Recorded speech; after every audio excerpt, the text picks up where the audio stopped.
Hello everyone, welcome back to Saksham family. इस वीडियो में बात करेंगे सक्षम प्रैक्टिस सेट 1033 को। शुरुआत करते हैं कंप्यूटर के प्रश्न के साथ। क्या कह रहा है प्रश्न, जरा फटाफट से देख लेते हैं। इसमें ज़्यादा कुछ है नहीं बताने को।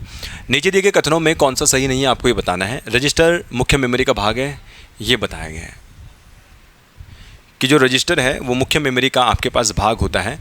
कौन सा कथन सही नहीं है आपको ये बताना है, ठीक है। हाँ जी, रजिस्टर जो है आपके पास मुख्य मेमोरी का भाग होता है, ध्यान रखिएगा। जब हम मुख्य मेमोरी के बारे में बात करते हैं, यानी जो मेन मेमोरी होती है, या आप इसको कभी कभार सिंपली क्या कह सकते हैं, प्राथमिक मेमोरी आप इसे बोल सकते हैं कि जो प्राइमरी मेमोरी आपके पास होती है, इसमें आपके पास क्या क्या आता है। इसमें आपके पास रैम आ जाएगा, रोम आ जाएगा, रजिस्टर इसमें अंदर आ जाता है, और एक और इसमें आपके पास क्या आता है, रैम होता है, रोम होता है, रजिस्टर होता है, और साथ ही साथ में आपके पास यहाँ पे जो कैश मेमोरी होती है वो भी इसके अंतर्गत आ जाती है। इन सब मेमोरीज़ में रजिस्टर आपके पास सबसे फास्ट मेमोरी मानी जाती है, उसके बाद कैश, उसके बाद रैम और रोम का नंबर आ जाता है। तो अभी पहला वाला तो बिल्कुल सही है, रजिस्टर मुख्य मेमोरी का भाग होता है। ये रजिस्टर आपका प्रोसेसर के साथ ही लगा हुआ होता है, जबकि आपकी जो कैश मेमोरी होती है वो प्रोसेसर और मेमोरी के साथ, यानी जो मेन मेमोरी है उसमें लगी हुई होती है, यानी रैम के बीच में आप इसे कह सकते हैं। फ्लैश मेमोरी एक स्थायी मेमोरी होती है, ये बात बिल्कुल सही है। फ्लैश मेमोरी एक स्थायी मेमोरी होती है, यानी इसको जैसे हम डबल ई प्रोम के बारे में बात करते हैं, ये एक आपके पास स्थायी मेमोरी है, और डबल ई प्रोम को हम फ्लैश मेमोरी भी कहते हैं। और फ्लैश मेमोरी में आपके पास पेन ड्राइव भी आपके पास आ जाती है, तो ये आपके पास स्थायी मेमोरी मानी जाती है। रैम डेटा स्थायी रूप से स्टोर करता है, तो ये वाला फैक्ट जो है यहाँ पे गलत होता है। ये स्थायी नहीं होगा, ये इसमें आपके पास अस्थायी या टेम्पररी तौर पे जो है डेटा को जो है आपके पास सेव होता है, तो ये अस्थायी आपके पास हो जाता है। और रोम केवल पढ़ने योग्य होता है, बिल्कुल। इसमें रीड ओनली मेमोरी आपके पास होता है, जिसमें आपके पास वॉलेटाइल मेमोरी आप इसे कह सकते हैं, और साथ साथ में ये आपके पास स्थायी मेमोरी भी होता है, और इसमें आप डेटा पढ़ सकते हैं। हालांकि इसमें अब डेटा इरेज भी किया जा सकता है, जो आपके पास रोम के ही पार्ट होते हैं, जैसे आपके पास ई प्रोम होता है, डबल ई प्रोम होता है, इसमें डेटा को इरेज भी किया जा सकता है। यानी गलत केवल बताना था, तो केवल तीसरा जो है आपके पास इसमें गलत हो जाता है। आगे देखेंगे नेक्स्ट क्वेश्चन क्या बोल रहा है। क्लोज ऑपरेटिंग सिस्टम का एक उदाहरण है। क्लोज और ओपन दो आपके पास सिस्टम होते हैं। ओपन सिस्टम का मतलब ये होता है जिसका जो कोड होता है वो जनता के लिए उपलब्ध होता है। क्लोज वो होता है जिसका जो कोड होता है वो जनता के लिए उपलब्ध नहीं होता। आप इसे ऐसे भी समझ सकते हैं कि कोई रेसिपी है, अगर उस रेसिपी की जो इंग्रेडिएंट है, या फिर कैसे आपने उसको बनाया, अगर आपने उसको सबसे के साथ साझा कर दिया तो वो आपके पास हो जाती है ओपन, और अगर आपने नहीं बताया तो वो है आपके पास क्लोज। इसी तरीके से इनके जो है आपके पास, जैसे हम लाइनक्स के बारे में बात करें, तो ये आपके पास एक ओपन सोर्स ऑपरेटिंग सिस्टम रहता है, यानी ये बना हुआ कैसा है, इसके पीछे की बनावट कैसे है, ये पब्लिक कर लिया जाता है। विंडोज़ आपके पास एक क्लोज सोर्स आपके पास हो जाता है। हमें बताना है कि एक क्लोज सोर्स ऑपरेटिंग सिस्टम का उदाहरण क्या है। विंडोज़ आपके पास क्लोज है, तो यूनिक्स भी तो आपके पास क्लोज है। यूनिक्स आपके पास क्लोज हो जाता है, तो ए, बी और डी आपके इसका आंसर आ जाएगा। एंड्रॉयड आपके पास जो है यार ओपन सोर्स का आपके पास एक एग्जाम्पल हो जाता है। तो यूनिक्स और आपके पास जो ये विंडो होता है, ये दोनों के दोनों आपके पास क्या हो जाएंगे, ये दोनों के दोनों आपके पास जो है, पर इसमें आपके पास दोनों के दोनों इस समय आंसर आ रहे हैं, तो खैर अभी हम इसमें कुछ कर भी नहीं सकते हैं, तो ये दोनों याद रखिएगा यार, ठीक। इसके अलावा यार यूनिक्स जो है आपके पास सी भाषा में आपके पास जो है ये लिखा गया था। कभी कभार प्रश्न आ जाता है कि सी भाषा में जो है आपके पास विंडो जो यूनिक्स है वो किस भाषा में है, तो सी भाषा में। इसी तरीके से जो एंड्रॉयड है ये आपके पास ओपन तो है, लेकिन इसको जो है जावा से जो है इसको बनाया गया है, ठीक। जावा आपके पास एक भाषा होती है। जावा जो है आपके पास जेम्स गॉसलिंग ने जो है इस भाषा का जो है निर्माण किया था, तो इसको भी आप याद रख सकते हैं, जेम्स गॉसलिंग। चलिए आगे बढ़ते हैं। और सी किसने बनाई थी, सी जो भाषा है वो आपके पास किसने बनाई थी, ये बनाई थी आपके पास डेनिस रिची ने, डेनिस रिची। चलिए आगे बढ़ते हैं नेक्स्ट क्वेश्चन की तरफ। क्वेश्चन आपके पास है, कंपाइलर की तुलना में इंटरप्रेटर की किस विशेषता को बेहतर माना जाता है। कंपाइलर और इंटरप्रेटर, पहली बात ये दोनों के दोनों आपके पास क्या है, ये सिस्टम सॉफ्टवेयर के अंदर आपके पास आते हैं। यानी अगर कभी कोई पूछ ले कि भाई क्या कंपाइलर और इंटरप्रेटर सिस्टम सॉफ्टवेयर है, हाँ है, ये सिस्टम सॉफ्टवेयर है। दूसरी बात, कंपाइलर और इंटरप्रेटर आपके पास कहते हैं इनको, ये है आपके पास लैंग्वेज ट्रांसलेटर। क्या है ये लैंग्वेज ट्रांसलेटर। कैसी लैंग्वेज ट्रांसलेटर है भाई ये आपके पास हाई लेवल लैंग्वेज से लो लेवल लैंग्वेज में ये कन्वर्ट करने का क्या करते हैं, ये कन्वर्ट करने का कार्य करते हैं। तो ये दो चीज़ें जो थोड़ा सा आपको यहाँ पे ध्यान रखनी चाहिए। अच्छा साहब, क्वेश्चन यहाँ पे यह है, कंपाइलर की तुलना में इंटरप्रेटर की किस विशेषता का बेहतर माना जाता है। क्या ये पूरे प्रोग्राम को अनुवाद करता है, हाँ यार, कंपाइलर जो है पूरे प्रोग्राम को अनुवाद करता है, ये बात बिल्कुल सही है। दूसरा, आउटपुट को बेहतर ग्राफिक्स में बदलने की क्षमता, ऐसा कुछ नहीं है। तेजी से अशुद्धि बग करने की क्षमता, चलो ये तो बात सही है। बेहतर बताना मतलब इसमें ये तो है, लेकिन जो सबसे बेहतर है वो आपके पास कौन है, ये वाला सी वाला इसमें सबसे बेहतर माना जाता है, क्योंकि एक साथ पूरे प्रोग्राम को कंपाइल करता है, तो इसलिए जो है ये ज़्यादा बेहतर है। क्योंकि आपके पास जो इंटरप्रेटर है वो 1 बाय 1 क्या करता है, अपना वन बाय वन क्या करता है, अपना यहाँ पे अशुद्धि को ढूंढने की कोशिश करता है, इसलिए आपके पास जो है आंसर ये आ जाता है। ठीक है, तो वन बाय वन अगर आ जाए तो आपके पास इंटरप्रेटर आ जाएगा। यूआरएल यूनिफॉर्म रिसोर्स लोकेटर के मुख्य भाग आपके पास कौन कौन से हैं, ध्यान रखिएगा यहाँ पे जो इसका आंसर आएगा ये बिल्कुल याद रखना है, आपके पास बी वाला इसका आंसर आएगा, जिसमें आपने कभी देखा होगा ना HTTP इस तरीके से स्लैश करके आपके पास यहाँ पे www. इस तरीके से डायरेक्टरी पाथ वगैरह सारी चीज़ें इसमें आती हैं। तो सबसे पहले बाय HTTP ट्रांसफर प्रोटोकॉल तो इसमें होगा ही होगा, बाकी किसी में भी ट्रांसफर प्रोटोकॉल आपको नजर नहीं आ रहा है। अब इसमें देखो, जिसमें ये ट्रांसफर प्रोटोकॉल तो नजर आ रहा है लेकिन इसमें ईमेल एड्रेस नहीं होती कभी भी, तो ये वैसे भी आपके पास गलत हो जाता है।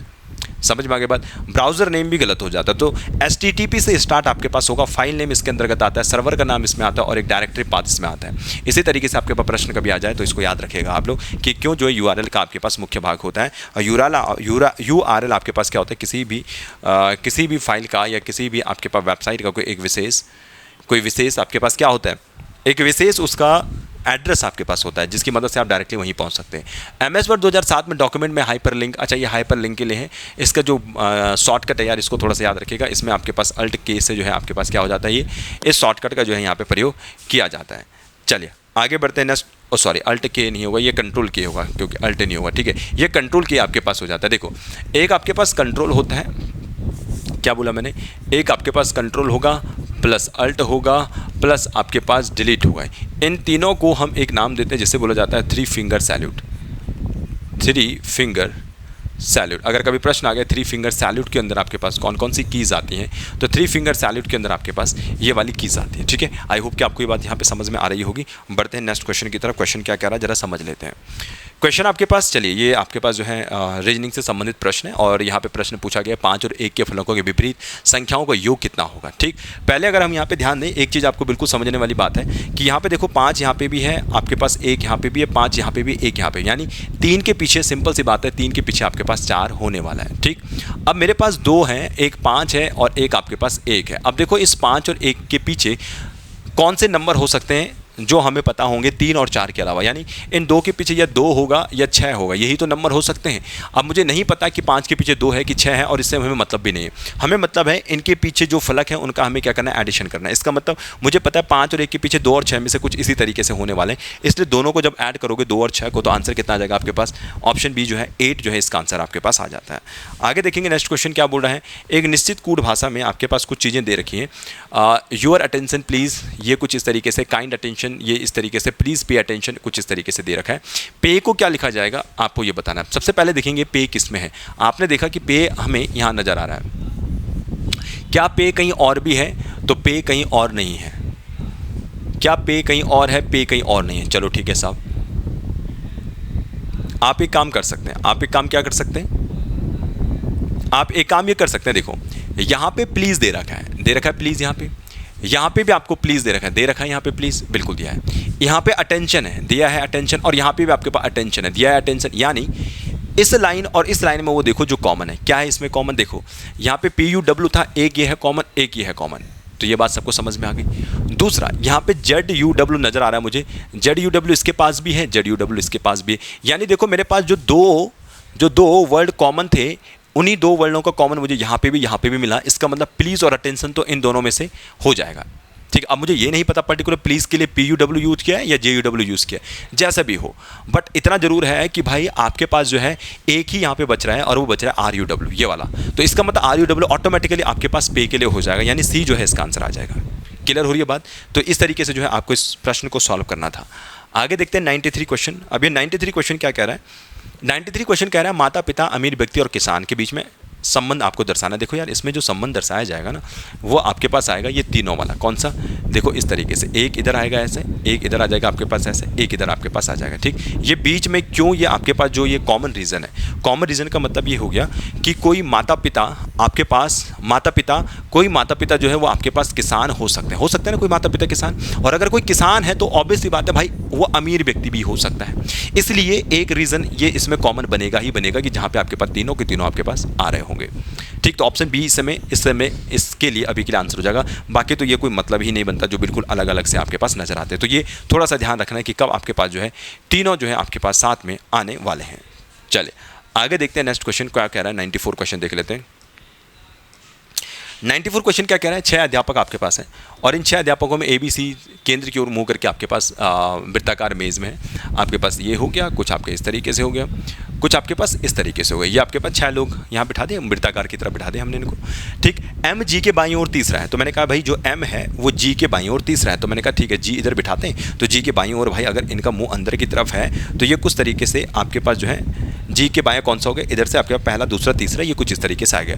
D G के तुरंत बाईं ओर है, तो अभी के लिए हमारे पास ये है नहीं, यहाँ पे इनका रिलेशन इनके साथ है नहीं, मतलब कोई भी वर्ड है नहीं जिससे इसका संबंध स्थापित किया जा सकता है, इसको छोड़ सकते हैं। A M के तुरंत बाईं ओर है, A कहाँ है, M के तुरंत बाईं ओर, इसका मतलब भाई A कहाँ बैठा होगा, यहाँ पे बैठा होगा। अब आप इसमें वापस जा सकते हैं, किसमें, जो D है वो G के तुरंत बाईं है, तो जो D है D को यहाँ बनाएंगे और J को इधर बनाएंगे, तभी D J के तुरंत बाईं ओर आ जाएगा। और फाइनली मेरे पास एक और बच रहा है P, तो P को आप ऐसे लिख सकते हैं, P तथा J के मध्य कितने हैं, ये P हो गया, ये J हो गया, इनके मध्य में एक ही व्यक्ति है, तो यानी आपके पास ऑप्शन C जो होगा इसका आंसर हो जाएगा। आगे देखते हैं 95 क्वेश्चन क्या कह रहा है। एक पायलट उड़ान भरता है और पश्चिम में 35 किलोमीटर उड़ता है। ठीक, अब ये जैसे हमें बताया गया उसके अकॉर्डिंग चलते हैं। हमने कहा ठीक है भाई एक पायलट यहाँ से है, 35 चल रहा है ये पश्चिम में, तो मैंने इसको 35 बना दिया कि ठीक है भाई 35 जो है अपना ये पश्चिम दिशा में चला, कितना हो गया यहाँ से यहाँ तक आपके पास 35 किलोमीटर आपके पास ये हो गया।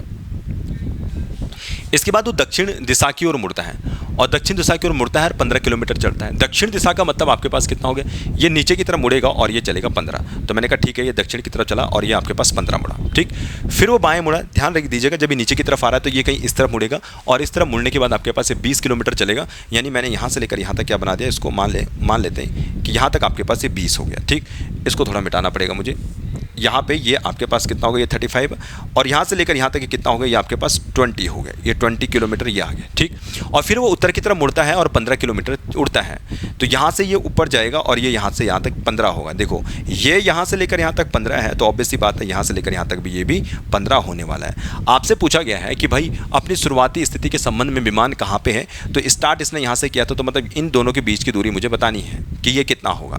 ठीक है, अब इन दोनों के बीच की दूरी कैसे बताओगे भाई, देखो सिंपल सी बात है, जब यहाँ से लेकर यहाँ तक 20 है, मतलब ये वाली जो दूरी है यहाँ तक जो दूरी दे रखी है ये 20 है, तो यहाँ से लेकर यहाँ तक कितना हो जाएगा, 15 हो जाएगा, क्योंकि टोटल मुझे पता है ये 35 है, तो मतलब 15 जो है इसका आंसर आएगा। ठीक, और 15 किलोमीटर किस दिशा में, तो इधर से ये पश्चिम दिशा में अभी भी है, तो ये C इसका आंसर हो जाएगा, 15 किलोमीटर ये पश्चिम दिशा जो है इसका आंसर आ जाएगा। चलिए आगे बढ़ते हैं नेक्स्ट क्वेश्चन की तरफ।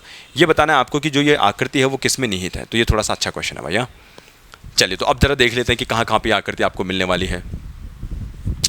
ठीक है, चलो कहाँ हो सकती है ये आकृति, जरा इसको समझने के प्रयास कीजिएगा, कहाँ पे ये आकृति आपको मिल सकती है। चलो जैसे आपके पास ये है ना, देखो ये वाला जो नज़र आ रहा होगा आपको, देखो नज़र आ रहा है कहाँ पे, देखो इधर तो कुछ भी नहीं बन रहा ये वाला, ये ट्रायंगल ले लो, क्या ये ट्रायंगल यहाँ पे, चलो ट्रायंगल यहाँ पे आ भी सकता है, लेकिन ये भी देखो ना, ये क्या कहीं नज़र आ रहा है आपको, ये वाला देखो, ये वाला इस तरीके से अगर आप इसमें ध्यान देंगे ना, ये वाला कुछ आपको यहाँ नज़र आएगा ऐसे, ये वाला अगर आप देखेंगे तो ये वाला आपको इस पे नज़र आएगा, देखो ऐसे ऐसे, और ये इस तरीके से आपको हर कहीं नज़र नहीं आने वाले हैं जो मैंने आपको यहाँ बताया है।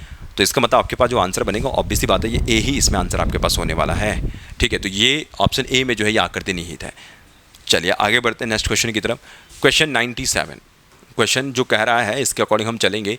कुछ पुस्तकें एक पंक्ति में लगी हैं, दाईं ओर से 21वीं पुस्तक और बाईं ओर से 28वीं पुस्तक के बीच 5 पुस्तक हैं। मैंने कहा ठीक है, एक आपने लाइन बना दी, यहाँ से हमने क्या कहा, इधर से एक पुस्तक है और आपके पास ये है बोल रहा है कि बाईं ओर से 28वीं पुस्तक के बीच एक 28वीं पुस्तक है इधर से, और इधर से भी हमारे पास एक पुस्तक है, और यहाँ से इसने जो जगह बताई है दाईं ओर से बोला 21वें नंबर की कोई पुस्तक है, और उसके बीच में 5 पुस्तक है, मतलब 1 2 3 4 5 पुस्तक है। पुस्तकों की कुल संख्या 42 से अधिक है, तो पंक्ति में पुस्तकों की कुल संख्या अब 42 से अधिक बोल रहा है ना, तो भाई देखो ना इसमें ये 28 ये हैं और प्लस 5 ये हो गई बीच में, और प्लस 21 ये हो गई इधर से, क्योंकि 21 पुस्तकें इधर से हैं, तो इनको आप ऐड कर लीजिए, 8 + 5 13 एंड 14, और आपके पास कौन सा आ जाएगा इसका आंसर, ओके 5 14 हो गया और आपके पास 5 हो जाएगा, यानी 54, यानी टोटल आपके पास कितना आ जाएगा इसमें 54 जो है इसमें नंबर ऑफ जो होंगी बुक्स होंगे। 42 से ज़्यादा बताया गया तो आसानी से आप इसे सॉल्व कर सकते हैं। आगे देखेंगे नेक्स्ट क्वेश्चन क्या बोल रहा है, 98 क्वेश्चन। आनंद रानी का पुत्र है, इसको बनाते हैं, आनंद रानी का पुत्र है। मैंने कहा ठीक है भाई, जो आनंद है ये हमने बना दिया आनंद, और जो आनंद है वो है रानी का पुत्र, तो ये आनंद हो गया, और ये जो आनंद है वो है आपके पास रानी का पुत्र, तो हमने यहाँ पे रानी को बना दिया, तो आनंद जो है रानी का पुत्र हो गया, बढ़िया हो गया।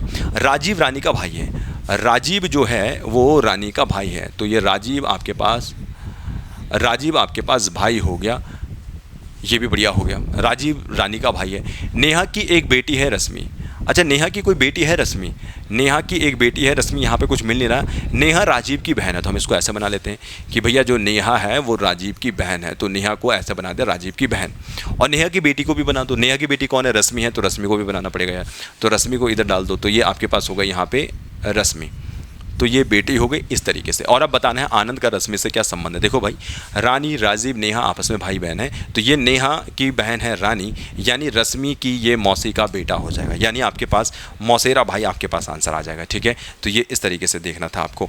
आगे देखते हैं 99 क्वेश्चन। 2011 का कैलेंडर किस वर्ष समान होगा। इसके लिए आपके पास एक सिंपल सा तरीका है, जब भी आपके पास लीप ईयर में आपके पास एक वर्ष आएगा तो 6 ऐड करेंगे, लीप ईयर्स में 2 साल आगे होगा तो 11 ऐड करेंगे, लीप ईयर में अगर 3 साल ऊपर है तो 11 ऐड करेंगे, leap year plus leap year या 4 साल आप इसको मान के चलो तो फिर आप 28 ऐड करेंगे। यानी इसका मतलब 2011 से पहले हमें देखना है कि लीप ईयर कब रहा होगा, तो हमें पता है 2011 से पहले 2008 में लीप ईयर आया होगा, यानी 2008 में 3 साल ऊपर है। इसका मतलब ये कॉन्सेप्ट ये वाला बनेगा कि ये लीप ईयर में 3 साल ऊपर है, और लीप ईयर में जब भी 3 साल ऊपर आएगा तो हम इसमें 11 ऐड कर देंगे, और 11 ऐड करने का मतलब 2011 का कैलेंडर आपके पास 2022 में जाके आपके पास रिपीट होने वाला है, ठीक। अगर इसी तरीके से अगर मैं इसको कहता कि 2009 वाला कैलेंडर कब रिपीट होता, तो मैंने देखा कि 2009 यानी ये 2008 + 1, यानी ये लीप ईयर में आपके पास ये लीप ईयर में 1 साल ऊपर है, तो इसलिए हम इसमें क्या ऐड करते हैं, इसमें फिर 6 ऐड करते हैं, और तब ये 2015 में ये कैलेंडर आपके पास रिपीट होता। चलिए आगे देखते हैं नेक्स्ट क्वेश्चन क्या कह रहा है। क्वेश्चन कह रहा है यदि ALT अल्टर्ड, ये अल्टर्ड को कुछ आपका इस तरीके से लिखा गया है, तो ये जो बाकी आपके पास है वो किस तरीके से लिखा जाएगा आपको ये बताना है। देखो भाई, A और Z अगर आप इसमें देखोगे, जैसे मैंने कहा यहाँ पे A हो गया, ये B हो गया, ये C है, ये D है, ये E है, ये F है, ठीक। यहाँ पे आपके पास ये Z हो जाएगा, ये इधर आ जाएगा, ये X आ जाएगा, ये W आ जाएगा, ये V आ जाएगा, ये U आ जाएगा, ठीक है। अब देखो यहाँ से ये एक दूसरे के पीछे हैं, जैसे A से Z ये पीछे आपको नज़र आ जाएगा, ठीक। देखो इधर आपके पास D लिखा है, तो D से इस तरफ आपके पास W नज़र आ रहा है आपको, ये E के पीछे V आएगा, तो देख लो यहाँ पे E के पीछे आपके पास V आ रहा है, मतलब ये एक दूसरे के पीछे वाले जो नंबर्स हैं वो लिखे गए हैं। जैसे फॉर एग्जांपल अगर मैं यहाँ पे लिखना शुरू करूँ तो E के पीछे यहाँ पे क्या आना चाहिए, E के पीछे यहाँ पे V आना चाहिए, ऐसे। A के पीछे क्या आना चाहिए, A के पीछे आपके पास Z आना चाहिए, E के पीछे क्या आना चाहिए, V आना चाहिए, D के पीछे क्या आना चाहिए, D के पीछे आपके पास क्या आएगा, ये W आ जाएगा, कुछ इस तरीके से। अब देखो VW कहाँ पे नज़र आ रहा है आपको, इधर VW नज़र आ रहा है ये वाला ना, तो मतलब आपके पास C वाला आंसर हो जाएगा, ठीक है। तो ये इस तरीके से जो है आपके पास इस क्वेश्चन को जो है सॉल्व करना था। आज की इस वीडियो में इतना ही, मिलेंगे नेक्स्ट सॉल्यूशन वीडियो के साथ।